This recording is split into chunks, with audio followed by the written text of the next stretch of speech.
In just 6 years, a nation on the brink of economic collapse transformed into the most terrifying military machine history had ever seen. They didn't just want to win a war, they wanted to rewrite reality. But how does a country go from using wheelbarrows of cash to buy bread to conquering Europe in a matter of weeks? And more importantly, how did it all go so wrong so fast? This is the rise and catastrophic fall of Germany in World War II. To understand the fire, you have to look at the spark. 1918, Germany loses World War I. The Treaty of Versailles strips them of land, dignity, and their army. By 1923, the economy collapses. Hyperinflation is so bad that people are burning money for heat because it's cheaper than coal. The people are hungry, they are humiliated, they are desperate for a savior. Instead, they got a dictator. Adolf Hitler rises from the ashes with a promise to make Germany great again. Throughout the 1930s, while the rest of the world ignores the warning signs, Germany becomes a hidden fortress. Factories churn out tanks disguised as tractors. Pilots train in gliders to hide the Air Force. It is an industrial miracle fueled by hate and preparation for one thing: total war. By 1939, the Wehrmacht is a coiled spring, ready to snap. September 1st, 1939. The spring snaps. Germany invades Poland. The world expected trench warfare, a slow, bloody grind like the last war.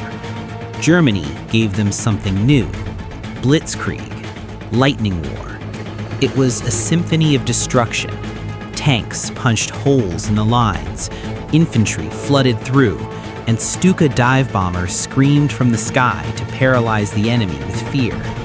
Poland fell in weeks. The world was in shock. Next was France. The French army was considered the best in Europe. They had the Maginot Line, an unbreakable wall of forts. So the Germans simply went around it. They drove their tanks through the Ardennes forest, terrain the Allies thought was impossible for armor. They emerged like ghosts behind the enemy lines. It was a tactical masterclass. Paris fell in 6 weeks. Hitler visited the Eiffel Tower not as a tourist, but as a conqueror. By 1940, Germany looked invincible. Only Great Britain stood in the way. The Luftwaffe pounded London night after night in the Battle of Britain. Cities burned. Civilians died, but the British refused to break. Frustrated by an enemy he couldn't crush from the air, Hitler turned his eyes east. He was about to make the biggest mistake in military history. June 22, 1941. Operation Barbarossa. 3 million German soldiers march into the Soviet Union. It is the largest invasion in human history. The goal? Extermination.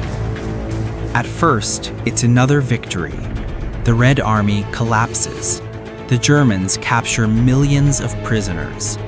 They race across the steppes, kicking up dust, seeing the spires of Moscow on the horizon. They thought the war would be over by Christmas. But they forgot about General Winter. Temperatures dropped to 40 degrees below zero. The German war machine was built for speed, not the cold. Oil froze inside the engines. Guns jammed. Soldiers, still wearing summer uniforms, stuffed newspapers into their jackets to stop from freezing to death. The Blitzkrieg froze in the ice. And then, the Soviets counterattacked. While the soldiers froze on the front, the Nazi regime committed its darkest crimes behind the lines: the Holocaust. This wasn't war, it was industrialized murder. Millions of Jews, Romani, and political prisoners were transported to camps. It remains a stain on human history that can never be washed away. Germany was fighting a war on the battlefield and a war against humanity itself. 1944. The tide has turned. The hunter is now the hunted. In the east, the Soviet steamroller is pushing Germany back. In the west, the Americans and British launched D-Day, storming the beaches of Normandy. Germany is caught in a vice. The Luftwaffe is gone. The skies belong to the Allies. German cities are bombed into rubble day and night. The industry that built the war machine is being smashed. By 1945, the war reaches Germany's doorstep, the Battle of Berlin. It is apocalyptic. The Soviets encircle the capital. Hitler, delusional and trembling, orders imaginary armies to save him. On the streets, old men and young boys, the Volkssturm, are given anti-tank rockets and told to fight to the death. The 1,000-year Reich has been reduced to a pile of broken concrete. On April 30th, deep in his bunker, Adolf Hitler commits suicide. The spell is broken. A week later, Germany surrenders. The guns finally go silent. Europe is liberated, but it is a graveyard. The cost was tens of millions of lives.